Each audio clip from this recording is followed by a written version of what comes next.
உண்மையை உடைத்து பேசக்கூடிய இருவரும் தலைவர்களை அன்பு மாப்பிள்ளைமார்கள் எனக்கு முன்பாக பேச வைத்து விட்டார்கள். தோழர் அவர்களும் அன்பிற்கினிய தோழர் நீதா பாண்டியன் அவர்களும் பேசியதற்கு பின்னால் எனக்கு ஏன் ஒளிவாங்கி என்றுதான் எனக்கு தெரியவில்லை.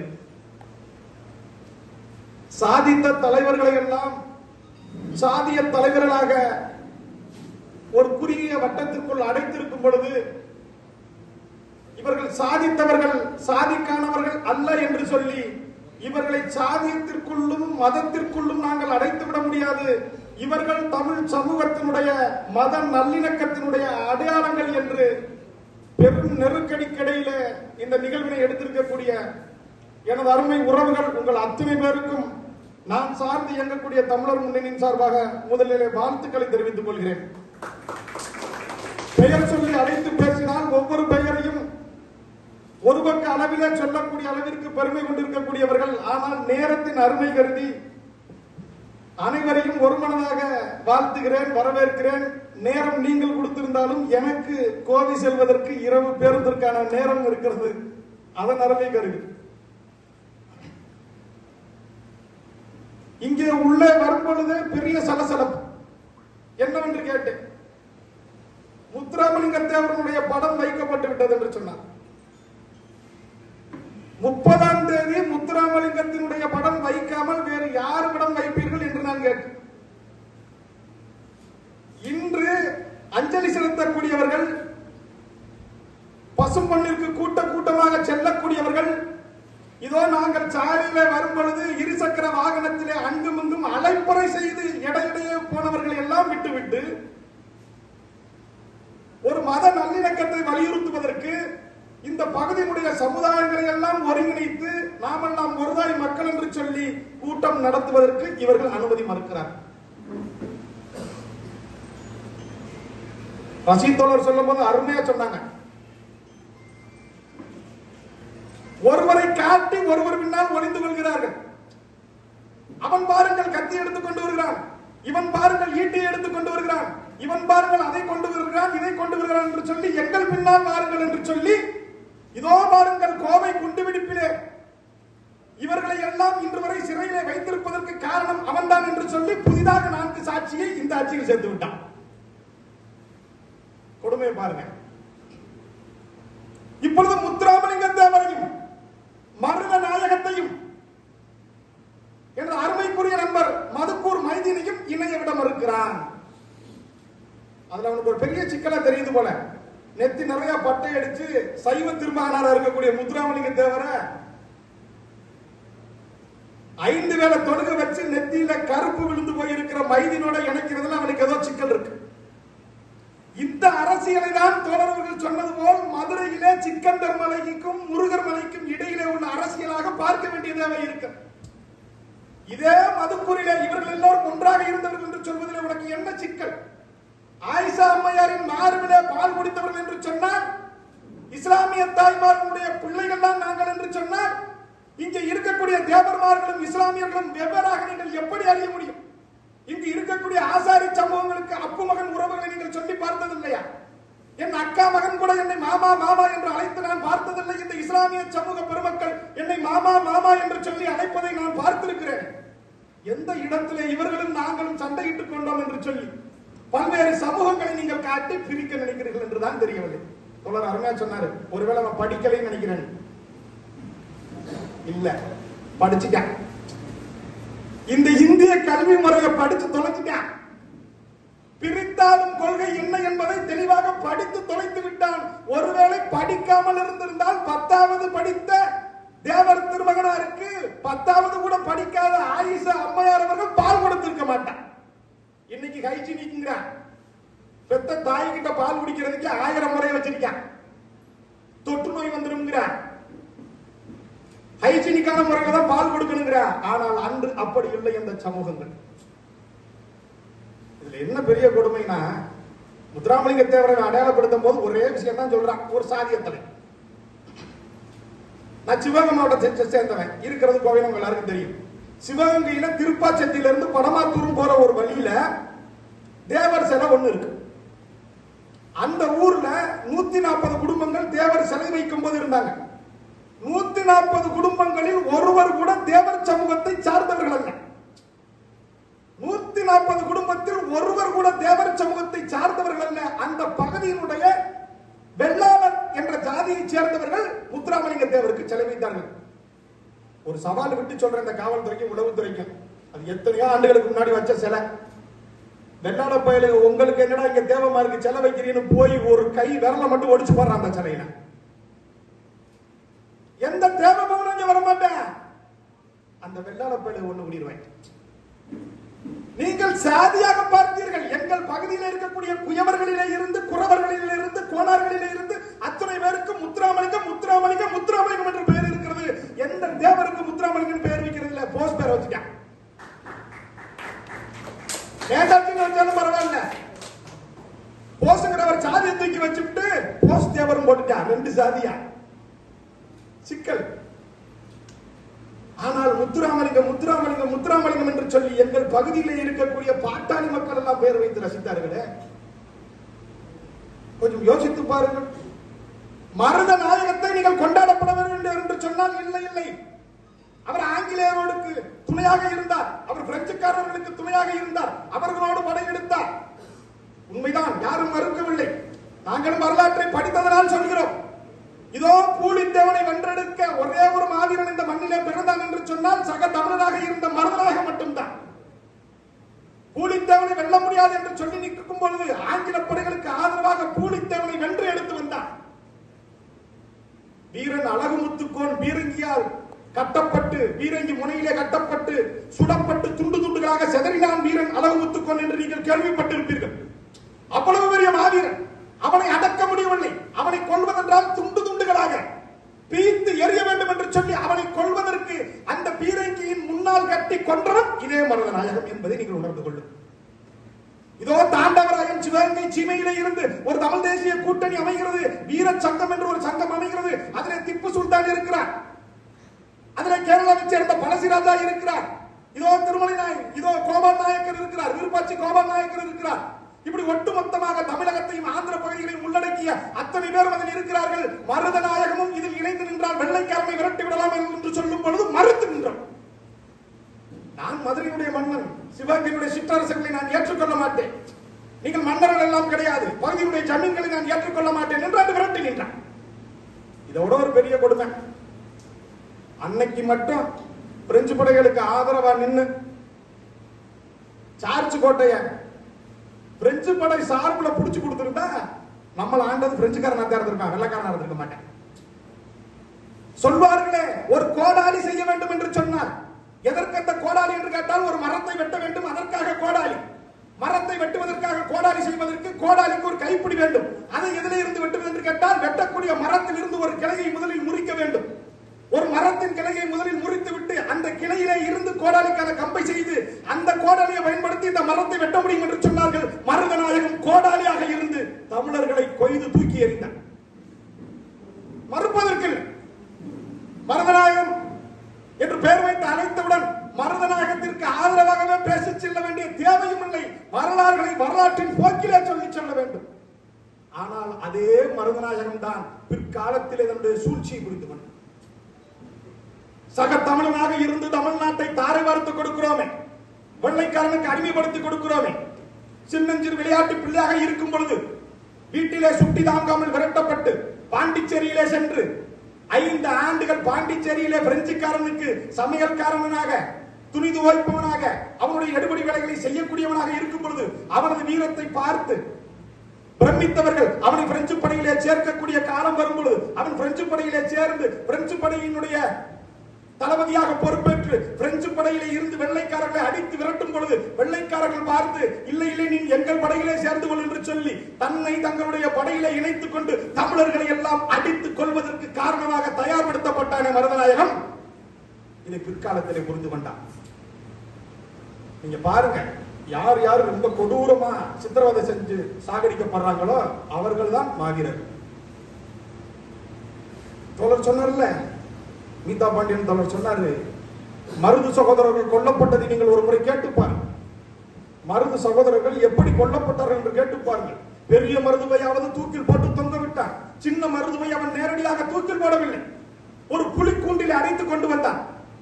சின்ன மருது 7 அடி உயரம் இருப்பார் என்று சொன்னால் 5 அடி புலிக்கூண்டிலே அடைத்துக் கொண்டு வந்தான். நிமிர்ந்து நின்று அவரால் நிற்க முடியாது. அதற்குள் கயிறை செலுத்தி அதிலே சின்ன மருதுவை தூக்கிலிட்டு மேலே நிறுத்தினான். ஏனென்று சொன்னால் ஒருவேளை அவன் வெளியே இருந்து தூக்கு போட்டால் அதையெல்லாம் சிதைத்துக் கொண்டு வெளியேறிடுவான் என்ற பயத்தோடு அவனை தூக்கில் போட்டான். வீரன் அழகமுத்துக்கோனை கொள்வதற்கு பீரங்கிகளுக்கு முன்னால் வைத்து வெடித்து செதற செய்தான். அதே போல்தான் மருதநாயகத்தை கொல்லும் பொழுது சூழ்ச்சியால் தான் கொல்ல முடிந்தது தவிர ஒருபொழுதும் வீரத்தால் அவனை கொல்ல முடியவில்லை. அதை நீங்கள் புரிந்து கொள்ள வேண்டும். பிரெஞ்சு படையில இருக்கிறான், ஆங்கில படையில இருக்கிறான், அவனுக்கு ஆதரவு அணிக்கிறான், இவனுக்கு ஆதரவு அணிக்கிறான். திப்பு சுல்தானை போற்றி புகழனுங்கிறான். ஹைதர் அலி அடிச்சு புடிச்சு கொடுத்தது இவன் தான். நவாப்புக்கு ஆதரவா இருந்தா மறுபடியும் நவாப்பை எதுக்குறான். இறுதியாக மதுரையினுடைய கவர்னராக மாறி நிற்கிறான். மக்களினுடைய செல்வாக்கை வெள்ளைக்காரன் பார்க்கிறான். மருதநாயகம் வெள்ளைக்காரனுக்கு மேலாக வளர்ந்து கொண்டு போகிறான். இவனை இதற்கு மேல் விட்டால் சரிவராது என்று சொல்லி கைது செய்ய உத்தரவிடுகிறான். கமாண்டோ கான் என்று தன்னை அறிவித்துக் கொண்டான். முதலிலே இந்திய வரலாற்றிலே நாங்கள் சுதந்திரத்தை பெற்றுவிட்டோம், இது சுதந்திர நாடு என்று சொன்னவன் மருதநாயகம். சிவகங்கை, திண்டுக்கல், சிவகங்கை, திண்டுக்கல், திருவிதாங்கூர், தஞ்சை உட்பட அத்துணை பகுதிகளும் நான் ஆளக்கூடிய பகுதி, இங்கே இருந்து உனக்கு வரி தர முடியாது, இது எனது எல்லைக்குட்பட்ட பகுதி, இது தனி நாடு என்று சொல்லி அறிவித்தவன் மருதநாயகம். வெள்ளைக்காரன் அறிவிச்சவன் ஆடினான், வெள்ளைக்காரன் குளம் எடுக்கிறான். சொன்னாங்கல்ல 3 தடவை தூக்கில போடும் போதும் சாகல. ஏனென்றால் மூச்சு பயிற்சி பெற்றவன். வளரி பயிற்சி அவனுக்கு தெரியும், குதிரை ஏற்றம் தெரியும், வால்வீச தெரியும், ஈட்டி எறிய தெரியும், மூச்சு பயிற்சியும் தெரியும். அவனை கொல்ல முடியவில்லை. அதுல கூடுதலா ஒரு செய்தி, வர்ணம் தெரிந்தவர்களின் துணை கொண்டு நரம்புகளை செயலிழக்க வைத்ததற்கு பிறகுதான் மீண்டும் தூக்கிலே போட்டான். வெள்ளைக்காரன் மூட நம்பிக்கைகளை நம்பாதவன், வெள்ளைக்காரன் மூட நம்பிக்கைகளை நம்பாதவன். ஆனால் மருதநாயகம் விஷயத்திலே மூட நம்பிக்கையாளனாக மாறி போகின்றான். ஒருவேளை இப்படியே விட்டு போனால் மீண்டும் காத்தை குடித்து உயிர் விட்டு விடுவானோ என்று பயந்தான். சுக்குநூறாக வெட்டி தனித்தனியாக பிரிக்கும் பொழுது கூட தமிழ்நாட்டில் எல்லா பகுதிகளிலும் தூவி விட்டாங்க தவிர ஒரே இடத்தில் வெட்டி போட்டு விட்டால் ஒட்டிக் கொள்வானோ என்று பயம் கொண்டான். ஒரே இடத்தில் ஒட்டிக் கொள்வானோ என்று பயம் கொண்டான். அப்படி ஒரு மாவீரனாக மருதநாயகம் இருந்தான். அவனுடைய வரலாறு நமக்கு தேவை. நான் கல்லூரியிலே படிக்கும் போது என்னுடைய ஆசிரியர் ஒருவர் இருந்தார். அவர் எங்களுக்கு புத்தி சொல்வார். நாங்கள் ஏளனமாக பார்ப்போம். ஒரு ஜோலனா பைய போட்டுக்கிட்டு எங்களுக்கு புத்தி சொல்லிக்கிட்டே இருப்பாரு. நாங்க ஏளனமா பார்ப்போம். ஒரு நாள் என்னை கூப்பிட்டு வச்சு சொன்னாரு, புத்தி சொல்றதுக்கு முழு தகுதி எனக்கு தாண்டா இருக்கு அப்படின்னு. ஏங்க ஐயான்னு கேட்டான். அதுக்கு சொன்னாரு, 5 பஸ்ஸுக்கு ஓனர்றானா, 5 பஸ் வச்சிருந்தேன். அதுக்கு முன்னாடி முதல்ல நடந்து வந்தேன் இதே மாதிரி சொன்னா பைய போட்டுக்கிட்டு. அதுக்கப்புறம் ஒரு சைக்கிள் வாங்கினேன். அதுக்கப்புறம் ஒரு டிவிஎஸ் 50 வந்துச்சு. அப்ப டிவிஎஸ் 50 நான் தான் அந்த ஊர்ல முதல்ல வாங்கினேன். அதுக்கப்புறம் ஒரு யமகா பைக் வாங்கினேன். அதுக்கப்புறம் கார் வாங்கினேன். 5 பஸ் வாங்கினேன். திருப்பி சொன்னா பையில வந்து நின்றுட்டேன். எப்படி வாழக்கூடாது அப்படிங்கிறதுக்கு எடுத்துக்காட்டு நான் தான். 5 பேருந்து வைத்திருந்தவன் மீண்டும் சொலனா பையை தூக்கி கொண்டு இப்பொழுது நடந்து வருகிறேன், ஒன்றாக விட்டுவிட்டேன், எப்படி வாழக்கூடாது என்பதற்கு எடுத்துக்காட்டு என்று சொன்னது போல் வெள்ளைக்காரனுக்கு ஆதரவாக, பிரெஞ்சுக்காரனுக்கு ஆதரவாக தொப்புள்கொடி உறவுகளை எல்லாம் தூக்கி எறிந்த மருதநாயகத்தையும் நாம் படிக்க வேண்டும். எந்த இடத்தில் அவர் மாறி இருக்க வேண்டும், அந்த மாற்றத்தை எந்த இடத்தில் தொடங்கி இருந்தால் இந்த வெள்ளைக்காரர்களை அடித்து விரட்டி இருக்கலாம். ஏன் பழசிராஜா இருக்கும் பொழுது, மருசகோதரர்கள் இருக்கும் பொழுது, வேலநாச்சியார் இருக்கும் பொழுது, தீரன் சின்னமலை இருக்கும் பொழுது, கருப்புச்சார்வை இருக்கும் பொழுது, அந்த இடத்திலே மருதநாயகம் இருந்திருந்தால் இந்த விடுதலை 200 ஆண்டுகளுக்கு முன்பாக சாத்தியம் ஆகியிருக்குமா? இருக்காது. 200 ஆண்டுகளுக்கு முன்பாகவே சாத்தியம் ஆகியிருக்கக்கூடிய விடுதலை 200 ஆண்டு காலம் கழித்து கேட்க வேண்டிய சூழலுக்கு தமிழ் சமூகம் ஆளாக்கப்பட்டதற்கும் தமிழர்களாம் என்பதை நீங்கள் உணர்ந்து கொள்ளுங்கள். இங்க மைதீன் கொல்லப்பட்டதுன்னு சொல்றதுக்கு முன்னாடி மைதீன் 20 முறை ரத்தம் கொடுத்திருக்காருன்னு எந்த நாய்க்கும் தெரியாது. எத்தனையோ பிணங்களை கொண்டு சென்று புதைத்தவர் என்று தெரியாது. அனாதை பிணங்கள். இதே மைதீன் இறப்பிற்கு வந்து நிற்கிற தொலைக்காட்சிகளிலே செய்து போடுகிறார்கள். பட்டுக்கோட்டைக்கு பக்கத்திலே மதுக்கூரை சேர்ந்த ரவுடி கொல்லப்பட்டான். நானும் களஞ்சியம் அவர்களும் பிரச்சனை செய்தோம். செய்தியாளர்கள் எல்லாம் கூப்பிட்டு கத்தினோம். எப்படி ரவுடின்னு போடலான்னு கேட்டா, ஐயா 8 ஆண்டுகளுக்கு கேட்கிறோம். காவல்துறை அனுமதி மறுத்ததற்காக ஒரு கடிதம் கொடுக்கிறான். கடிதத்திலே ஏன் மைதீனுக்கு நினைவு தினம் நடத்துவதற்கு அனுமதி தர முடியாது என்று அவன் ஒரு காரணம் சொல்கிறான்.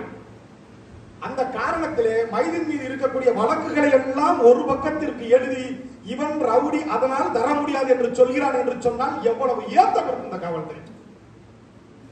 நான் உத்தம புத்திரர்களை பார்த்து ஒன்னு கேட்கிறேன். நான் உட்பட எல்லா அரசியல் கட்சி தலைமையும் எடுத்துக்கிறீங்க. வழக்கு இல்லாத ஒரே ஒரு அரசியல் கட்சி தலைவர்களை நீங்கள் காட்டுங்கள். இனிமேல் இந்த ஒளிவாங்கியில் நான் தமிழ்நாடு முழுவதும் எங்குமே பேசுவதில்லை, எங்குமே பேசுவதில்லை. இறையாண்மைக்கு எதிராக பேசியதாக 124A 2 முறை போடப்பட்டு சிறையில் இருந்திருக்கிறேன். இதோ தோழர் மீதா பாண்டியனுடைய வழக்குகளை நீங்கள் கேட்டால் கூட்டம் காலையில் தான் முடியும். தோழர் ரஷீதுடைய வழக்குகளை நீங்கள் ஒரு முறை கேட்டு பாருங்கள். அவருக்கு தெரியாத அவருடைய வழக்கறிஞர் கேட்டால் குறித்து வைத்திருப்பார். எங்கு வாய்தாவிற்கு போவது, எந்த ஊருக்கு போவது என்று அந்த ஊர்க்காரர்கள் கூப்பிட்டு சொன்னாதான் தெரியக்கூடிய அளவு நாங்கள் செய்த குற்றம் என்ன என்று நீங்கள் பாருங்கள். விபச்சாரியை ஊரை விட்டு அடித்து விரட்டியதற்காக மைதீன் மீது வழக்கு என்று சொன்னால் விபச்சாரம் செய்பவர்கள் யார் என்பதுதான் என்னுடைய கேள்வி.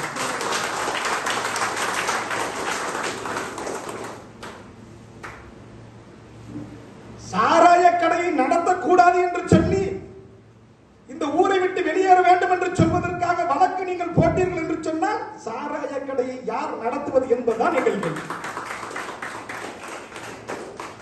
கஞ்சாவை விற்றவனை காவல்துறையிடத்திலே கை காண்பித்தோமே, அப்பொழுதே பிடித்து கொடுத்திருந்தால் எங்கள் மைதீன் இறந்திருப்பானா என்பதுதான் எங்கள் கேள்வி. துணை ஜனாதிபதி வர்றாரு, 2 பேரும் கஞ்சாவையும் தண்ணியும் போட்டு கையை கட்டி கூடாம போயிட்டு வந்துட்டான்.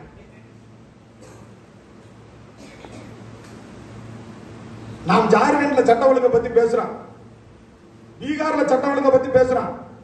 கோவை பக்கம்லாம் வர முடியல, நாரி போய் கிடக்கு கஞ்சாவான. விடிய விடிய பார் வச்சு நடத்துறான், பாட்டிலுக்கு 10 ரூபாய் கொடுக்குறான், கேள்வி கேட்க நாதி இல்லை. இதையெல்லாம் தடுத்தவன் மைதீன் என்று சொல்லி நீங்கள் மைதீனை வெட்டி எறிந்தால் அவன் தானடா மாவீரன், வேறு எவன் இந்த மண்ணில்? யோசித்திருப்பார். 8 ஆண்டுகளுக்கு முன்பாக நவம்பர் 1 அன்று இதே பட்டுக்கோட்டை தபால் நிலையத்தினுடைய வாயிலே நவம்பர் 1 தமிழர் தாயக நாள் விழாவிற்கு நான் அழைத்திருந்தேன்.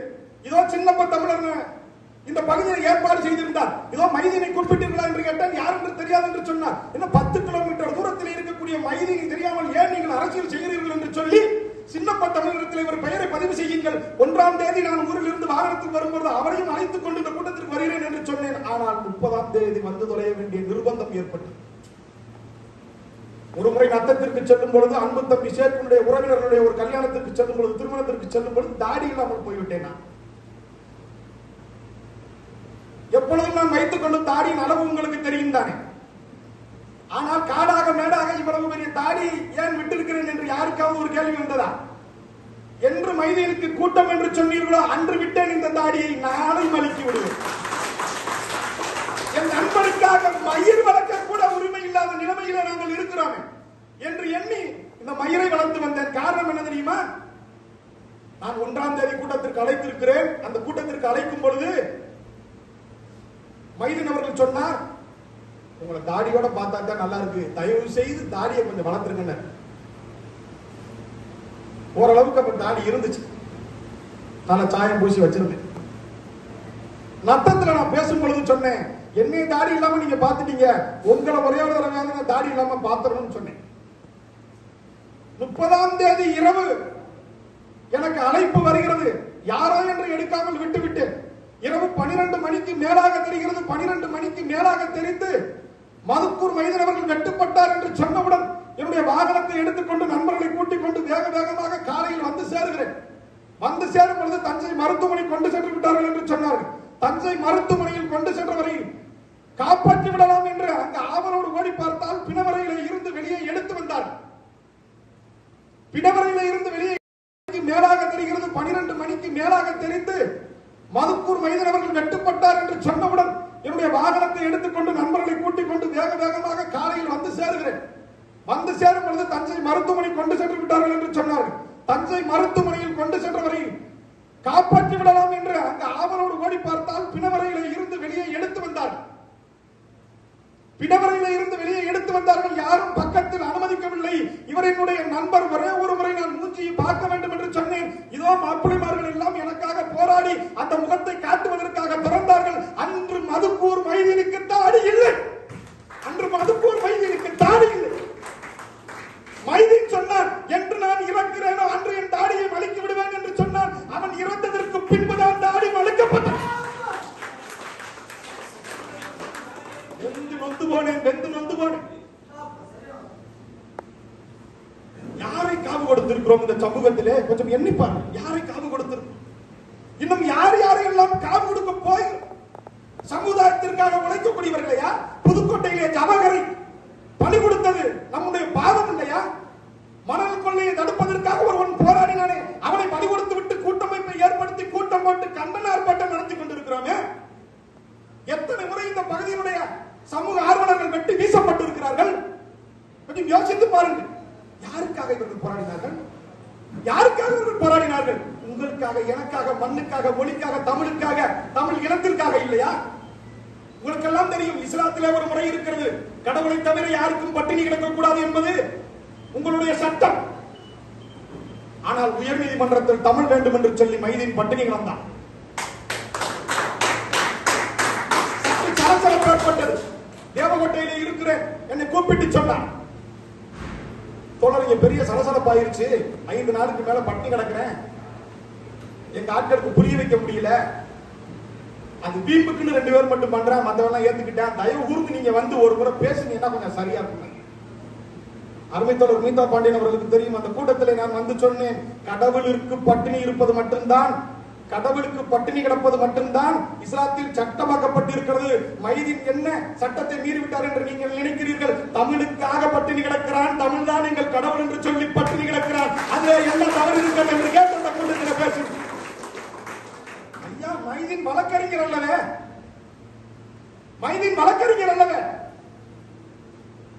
நீ என்ன மொழியில வாதாடினால் எனக்கு என்ன மயிர் வச்சு போயிருக்கலாமே. ஆனால் போகவில்லை. தமிழுக்கு ஒன்று இழுக்கென்றாலும் வந்தால் கிடலில் எங்கே தமிழர் நலம் அங்கெல்லாம் புகுந்து கிளர்ச்சி செய்கின்ற கிளர்ச்சி செய்தவன் மைதீன். அவனையெல்லாம் விட்டு விட்டு யாருக்காக நாம் கூட்டத்தை நடத்தி கொண்டிருக்கிறோம்? யாருக்கான சமூகத்தை, யாருக்கான இணக்கத்தை ஏற்படுத்த துடிக்கிறோம்? இதோ திரைப்படத்திலே சமூக நல்லிணக்கத்தை வலியுறுத்துவதற்கு ஒருவன் படம் எடுத்து விட்டான் என்று சொன்னால் எல்லோரும் காசு கொடுத்து போய் பார்க்கிறோம். பாருங்கள், நாம் எல்லாம் ஒன்றாகத்தான் இருக்கிறோம், நாம் யாரும் தனியாக கிடையாது, நாம் எல்லோரும் உறவு முறையாகத்தான் இருக்கிறோம், அண்ணன் தம்பிகளாகத்தான் இருக்கிறோம், அனைவரும் பாருங்கள் இந்த மண்ணிலே ஒன்றாக சேர்ந்து நிற்போம் என்று சொன்னால் இங்க பெரிய சிக்கலாக்கு. சேர விட மாட்டேங்கிறான். மதுரையில் அம்பேத்கர் படத்தை போட்டு அடிச்சுட்டானா, ஒரே சண்டை. அதை விட பரமக்குடியில இந்த போஸ்ட் மேல அந்த போஸ்ட ஒட்டிட்டானா, ஒட்டிக்கணும் தானே போராடுறா, எல்லா சமூகமும் ஒட்டிக்கணும் தானே போராடுறா. தேவர் ஜெயந்திக்கு இமானுவேல் சேகரனாருடைய குருபூஜை கூட்டம் போஸ்ட் மேல ஒட்டிட்டான். இதான் கொடுமை. செப்டம்பர் 11 நிகழ்ச்சி முடிஞ்சிச்சு, உள்ள என்ன அரசியல் தெரியல, ஆனா மேல ஒட்டிட்டான்னு வழக்கு கொடுத்ததா சொல்றாங்க. இப்ப நான் உங்கள்ட்ட எளிமையா ஒண்ணு கேட்கிறேன். இந்த ஸ்ரீதர் வாண்டையாரு நேரடியா தேவர் பெருமகனாருடைய கோவிலுக்குள் சென்று பூசாரியை ஓங்கி அரைத்து விட்டார். மாட்டு சமூகத்தை சேர்ந்தவர்கள் எல்லாம் முக்கணும் என்று சொல்லக்கூடிய ஒரே சமூகத்தை சேர்ந்தவர்களை கன்னத்திலே மாறி அறைந்து விட்டார். இப்பொழுது இந்த பிரச்சனை என்னவாக பார்க்கப்பட போகிறது? அறைந்தவர் கண்ணர், அறை வாங்கியவர் மறவர் என்று ஆப்ப நாட்டு மறவர் சங்கம் வழக்கு தொடுத்து விடுமா? அல்லது கள்ளர் கூட்டமைப்புகள் சேர்ந்து எப்படி நீங்கள் நலவரை தடுக்கலாம் என்று ஒன்றாக நின்று விடுமா? யாருக்கான அரசியலை நீங்கள் செய்கிறீர்கள்? ஒதுக்கப்பட்டவன் எல்லாம் இந்த கோயிலுக்குள் போகிறான். தோழர் மீதா பண்ணிட்டு இருந்தாரு, செங்கோட்டையை ஏன் இங்க போறேன், முக்குளம் சமூகமான்னு கேட்டாரு. இது ஒரு வகையான முக்குளம் சொன்னேன். ஏழால கவுண்டர் ஓபிஎஸ், டிடிவி தினகரன் ஏழைக்காக சேரக்கூடியதான் இன்னைக்கு முக்குளமா மாறி போச்சு. ஆனால் இதே மருது பாண்டியர்கள் அவர்கள் பிறந்த முக்குளத்திற்கு பக்கத்தில் இருக்கக்கூடிய நரிக்குடியிலே பள்ளிவாசலை கட்டி கொடுத்து சமூக நல்லிணக்கத்தை வலியுறுத்தினார்களே, அவர்களுக்கான விழா எடுப்பதற்கு உங்களுக்கு என்ன தயக்கம்? அதை தடுப்பதற்கு என்ன உரிமை இருக்கிறது என்று யோசித்து பாருங்கள். உறவுகளே, முத்துராமலிங்க தேவரினுடைய பார்வை உங்களுடைய பார்வை எல்லாம் வேறு மாதிரியாக இருக்கலாம், அதை பற்றி நாங்கள் கவலைப்படவில்லை. அவர் சார்ந்திருந்த பகுதிகளிலே, அவர் சமூகத்தினுடைய ஓட்டு குறைவாக இருந்த பகுதிகளில் தான் அவர் வெற்றி பெற்றிருக்கிறார். பிற சமூகங்கள் அவரை ஆதரித்திருக்கிறது. முதலில் நகர்மன்றத்திற்கு தலைவராகிறார், பிறகு சட்டமன்றத்திற்கு தலைவராகிறார், சட்டமன்றத்திற்கு உறுப்பினராக உள்ளே செல்கிறார். ஒரே நேரத்தில் சட்டமன்றம், பாராளுமன்றம் என்று இரு தேர்தலையும் சந்திக்கிறார். இரு தேர்தலிலும் யாரிடத்திலும் கைகூப்பி ஓட்டு கேட்பதில்லை, யாரிடத்திலும் 2000 3000 என்று பணம் கொடுப்பதில்லை, யார் காலிலும் விடுவதில்லை, யாரையும் நேரடியாக சந்திக்காமல் முத்துராமலிங்க தேவர் அவர்கள் வெற்றி பெறுகிறார்கள். வெற்றி பெற்றதற்கு பின்பாக பாராளுமன்ற தொகுதியை தக்க வைத்துக் கொண்டு சட்டமன்ற தொகுதியில் இருந்து வெளியே வந்துவிட்டு அதே சட்டமன்றத்திற்கு மீண்டும் ஒருவரை நிறுத்தி அவரையும் வெற்றி பெற செய்கிறார் என்று சொன்னால் அவரை நீங்கள் என்னவாக எங்களிடத்தில் காண்பிக்க நினைக்கிறீர்கள்? யோசிச்சு பாருங்க, என்னவாக காட்ட நீங்கள் நினைக்கிறீர்கள்? இந்த சங்க பரிவார ஆட்டங்கள் எல்லாம் நாங்கள் ஏற்றுக்கொள்ள மாட்டோம் என்பது நன்றாக தெரியும். ஆனால் தோழர் சொல்வது போல் சங்க பரிவாரிகளை சொல்லிக் கொண்டு நீங்கள் ஆடும் ஆட்டத்தையும் நாங்கள் ஏற்றுக்கொள்ள மாட்டோம். முருகன் மலை ஒண்ணு கைலாயத்தில் இல்ல, சிக்கந்தர் மலை ஒண்ணு கைலாயத்தில் இல்ல. திருமுருகாற்றுப்படை படிச்சிருந்தாங்கன்னா இந்த தற்குறிப்பேர்களுக்கு தெரிஞ்சிருக்கும். திருமுருகாற்றுப்படையிலே குறவர் குறத்தி மக்கள் நடுவிலே குளிர்காலத்திலே தீயை மூட்டிவிட்டு நல்ல அசைவ கறிகளை சமைத்து தேன்கள் எடுத்து, பணங்கள் இல்ல, தென்னங்கள் இல்ல, மூங்கிலுக்குள்ள தேனை அடைச்சு நீண்ட நாள் ஊற வச்சு தேன்கள் எடுத்து தினம் எடுத்து தினை மாவுகள் தின்று ஆட்டமாடி வாட்டுப்பாடி கொண்டாடினார்கள் என்று சொன்னால் அந்த குறவனும் குறத்தியும் சைவம் அல்லவே? வேட்டையாடும் கூட்டம் எப்படியா சைவமாக இருக்கும்? எங்கள் வேட்டையாடிகள் மேலே இருக்கும் பொழுது அந்த இடத்திலே தர்காவை வைத்து வழிபடுவதில் உங்களுக்கு என்ன சிக்கல் இருக்கிறது? ஆனால் ஒரு சின்ன நல்ல விஷயம் இருக்கு, அன்பு மாப்பிள்ளைகளை தான் தெரிஞ்சுக்கணும். பிரான்மலைன்னு ஒரு மலை இருக்கு, அதுல ஒரு கருப்பெருக்கா, ஒரு பெருமாள் இருக்கு, ஒரு அவுளியா இருக்காரு. அதனால கல்குவாரி வைக்கிற இடம்லாம் பிரச்சனையா இருக்கு. இந்து விட்டா இஸ்லாமியன் சண்டை வர்றேன், இஸ்லாம் விட்டா கிறிஸ்துவன் சண்டை வர்றேன். ஆனா இங்க கந்தர் மலையா இது சிக்கந்தர் மலையாங்கிற சண்டை வரலைன்னா இது பிஆர்பிக்கா இல்ல அவனுக்காங்கிற சண்டை வந்திருக்கு. உண்மைதான். கைரேக சட்டத்தை எதிர்த்து போராடியவன், பிறன்மலை கல்லர்கள் பாதிக்கப்படுவதிலே இருந்து எதிர்த்து போராடியவன். ரொம்ப பேர் கேட்பேன், எப்படா முக்குளம் 3 பேரும் சேர்ந்தா, அகமுடியார் எப்படா சேர்ந்தா, கல்லர் எப்படா சேர்ந்தா, இதை மறவரையான்னு கேட்பேன். பிறன்மலை கல்லர்கள் பாதிப்பிலே இருந்து பாதுகாப்பதற்காக கைரேக சட்டத்தை எதிர்த்து போராடி அந்த மக்களை மீட்டு கொண்டு வந்ததற்காக அவனும் கடவுளாக வணங்கிவிட்டான். ஆலய நுழைவு பிரவேசத்திலே சொன்னார்கள், இங்க இருக்கக்கூடிய 2 தலைவர்களுக்குமே ஒரு பொருத்தம் இருக்கிறது. தோழர்களுடைய கருத்தை மறுதளிக்கிறேன் என்று நினைக்க வேண்டாம். அது அழகர் மலை அல்ல, சொத்துக்கள் எல்லாம் மீனாட்சி மலையிலே இருந்தது, மீனாட்சி கோவிலுடைய சொத்துக்கள். இவர் கவர்னராக அறிவிக்கப்பட்டு மருதநாயகம் சென்னையில் இருக்கும் பொழுது இந்த சொத்துக்களை எல்லாம் இந்துக்கள் தான் அபகரிக்கிறார்கள் என்று வரும்பொழுது உடனடியாக ஓடி சென்று மீனாட்சி அம்மன் கோவில் சொத்துக்களை பாதுகாத்து மீண்டும் அந்த கோவிலுக்கே சேர்த்தவன் தான் மருதநாயகம். கோவிலினுடைய சொத்துக்களாக இருக்கப்பட்ட ஒடுக்கப்பட்ட தாழ்த்தப்பட்ட மக்கள் அந்த கோவிலுக்குள் செல்லக்கூடாது என்று சொல்லி போராட்டம் செய்யும் பொழுது அந்த போராட்டத்திற்கு யாராவது இடைஞ்சலை விளைவித்தால் நானே வருவேன் என்று சொல்லுங்கள் என்று கடிதம் கொடுத்தவன் தான் முத்துராமலிங்கம். இவர்கள் இருவரையும் ஒரே பதாகையில் போடாமல் வேற யாரை போட்டு கூட்டம் நடந்தது? யோசித்து பாருங்கள் உறவுகள். நேரத்தின் அருமை கருதி சொல்கிறேன். கூட்டத்தின் நேரத்தின் அருமை கருதி இல்ல, பேருந்து நேரத்தின் அருமை கருதி அல்ல. நாட்டில் நாம் ஒடுக்கப்படுவதிலே இருந்து நாம் விடுவிக்கப்படுவதற்கான நேரத்தின் அருமை கருதி சொல்கிறேன். நாம் இன்னும் வீறு கொண்டு வீரியமாக இணைய வேண்டிய தேவை இருக்கிறது. ஒன்னே ஒன்று தெரிஞ்சுக்கிறீங்க, பெருமாள் கோயில் இருக்கிறவனுக்கு பட்டப்பட தெரியாதுமாங்க, சிவன் கோயில் இருக்கிறவனுக்கு நாமப்பட தெரியாதுமாங்க. பெருமாள் கோயில் ஐயரை தூக்கி சிவன் கோயிலுக்கு போட்டுட்டீங்கன்னா அவன் கும்ப வச்சு நாம சாத்தி விடுவான். சிவன் கோயில் இருக்கிற ஐயரை கூப்பிட்டு பெருமாள் கோயில பூசாரி ஆக்கிட்டீங்கன்னா வர்றவனுக்கு பட்டையை போட்டு விடுவான், நாம போட மாட்டான். அதனால் தான் சொல்கிறோம், எங்களை போன்ற தோழர்களை எல்லாம் நீங்கள் அழைத்து விட்டு என்ன பெயரில் கூட்டம் நடத்தினாலும் நாங்கள் இதைத்தான் பேசுவோம் என்பதை நீங்கள் புரிந்து கொண்டு என்ன தலைப்பில் வேண்டுமானாலும் நீங்கள் கூட்டத்திற்கு ஏற்பாடு செய்யுங்கள். அது மதுக்குரானுக்கான கூட்டமாக, அது முத்துராமலிங்க தேவனுக்கான கூட்டமாக, அது யூசுப் கான் என்ற மருத நாயகத்திற்கான கூட்டமாக நாங்கள் மாற்றி தருவோம் என்பதை உறுதி சொல்கிறோம். அடுத்து இந்த கூட்டம் அரங்கத்திற்குள் முடிந்துவிடக் கூடாது. அரங்கத்திற்குள் முடிவதில் என்ன தெரியுமா இருக்கிறது சிக்கல் தான். அருமை மாப்பிள்ளை சொன்னார், காலையில இருந்து காவல்துறை வருகிறார்கள், ஒவ்வொரு வீடாக வருகிறார், ஒவ்வொரு வீடாக வந்து எங்களிடத்தில் மூளைச்சலவை செய்கிறார்கள். அங்கே போக வேண்டாம், போனால் வழக்கு போடுவார்கள். கூட்டத்திற்கு போபவர்கள் மீதெல்லாம் வழக்கு போடுவார்கள். கூட்டத்தில் பேசுபவர்கள் மீது வழக்கு போடுவது போய் இப்பொழுது கூட்டத்தில் வேடிக்கை பார்ப்பவர்கள் மீதெல்லாம் வழக்கு போடுவார்களாம். இதோ கோவில் திருவிழாவிலே அரைகுறையாக கரகாட்டம் ஆடுகிறான், அதை பார்ப்பவன் மீது வழக்கில்லை. இதே இந்த பகுதியிலே டிஸ்கோ டான்ஸ் என்ற பெயரிலே கண்ட பார்களிலே கண்ட களியாட்டங்கள் எல்லாம் நடக்கிறது, அதை வேடிக்கை பார்ப்பவன் மீது வழக்கில்லை. இந்த பகுதியில் அரைகுறை ஆடையோடு ஆடக்கூடியவர்கள், பெண்களுக்கான பார்களை உருவாக்கி கேளிக்கைகளை உருவாக்கி விட்டவர்கள், அதிகளை வேடிக்கை பார்ப்பவர்கள், உள்ளே சென்று சிறுமிசம் செய்பவர்களுக்கெல்லாம் வழக்கில்லை. நல்ல கருத்தை எடுத்துச் சொல்பவர்கள், நீயும் நானும் ஒன்றென்று சொல்பவர்கள், மதமெல்லாம் வேறடா நாமெல்லாம் மனிதன் என்று சொல்லக்கூடியவர்கள், மாமன் மச்சானாக நாம் இருக்க வேண்டும் என்று சொல்லக்கூடியவர்கள், மதுக்கூர் மைதீன் நம்முடைய தலைவர் என்று சொல்லக்கூடியவர்கள், அவனுடைய கருத்தை நீங்கள் எடுத்துச் செல்லுங்கள் என்று சொல்வதை கேட்கக்கூடியவர்கள் மீதெல்லாம் வழக்கு போட்டால் அந்த வழக்கு எங்கள் அடிமையிற்கு சமம் போட்டுக்கொள்ளும்.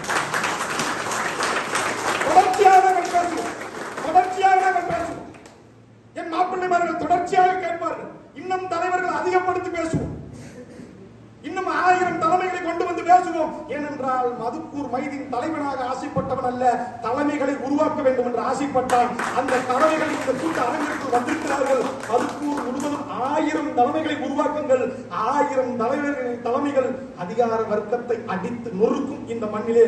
அது காவல்துறை ஆனாலும் சரி, உளவுத்துறை ஆனாலும் சரி, உங்களை எல்லாம் ஒன்றும் செய்துவிட முடியாது என்பதை நீங்கள் மனதிலே நிறுத்திக் கொள்ளுங்கள். இறுதியாக ஒரே ஒரு முறை எச்சரித்து சொல்கிறோம். நான் வழக்கமாக அரங்கிற்குள் ஒளிவாங்கிக்குள் பேசுவதைத்தான் நீங்கள் பார்த்திருக்கிறீர்கள். இதை அனுமதிக்காத பட்சத்தில் மதுரையிலே சாலையிலே அமர்ந்து பீமா பாண்டியன் பேசுவது என்றாலும் நீங்கள் பார்த்திருக்கிறீர்களா? அமிதா பாண்டியன் பேசுவது. இதோ சென்னையிலே தோழர் ரசீத் அவர்கள் நீங்கள் அனுமதி மறுத்தால், தலைமைச் செயலகத்தில் முன்னால் நின்று ஆர்ப்பாட்டம் நடத்த அனுமதி மறுத்தால், சாலையிலே நின்று நீங்கள் பேசுவதை பார்த்திருக்கிறீர்களா? இதோ கோவையிலே ஒரு முறை ஒரு 10 நாட்களுக்கு முன்பாக எனது முகநூலை எடுத்து பாருங்கள். மத்திய தரைப்படை, மத்திய விமானப்படை மைதானத்தை மறைத்து நாங்கள் பேசிய பேச்சுக்கள் எல்லாம் இன்னும் உங்களுக்கு தெரியவில்லை. ஏதோ வருகிறார்கள், வெள்ளை தாடி கொண்டு இருக்கிறார்கள், கதர் சட்டை போடுகிறார்கள், காலையிலே வந்து சோற்றுக்கு வழி இல்லாதது போல் மதுக்கூர் பிரியாணியை திங்க வருகிறார்கள் என்று நீங்கள் மடமையாக நினைத்தால் உங்கள் அதிகாரம் எல்லாம் எங்கள் ஆரம்ப காலத்தில் புடுங்கி எறியப்பட்ட வெள்ளை முடிகள் போல் புடுங்கி எறியப்படும் என்பதை சொல்லிக்கொண்டு, சினம்கொள் தமிழா சினம்கொள், சினம்கொள்ளா இனம் சட்ட பிணம். நன்றி.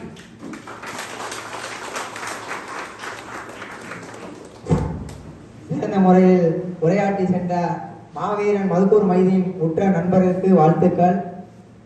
இறுதியாக நோக்க உரை ஆற்ற வரும் மாநில ஒருங்கிணைப்பாளர் தமீம் அன்சாரி அவர்களை வரவேற்கிறேன்.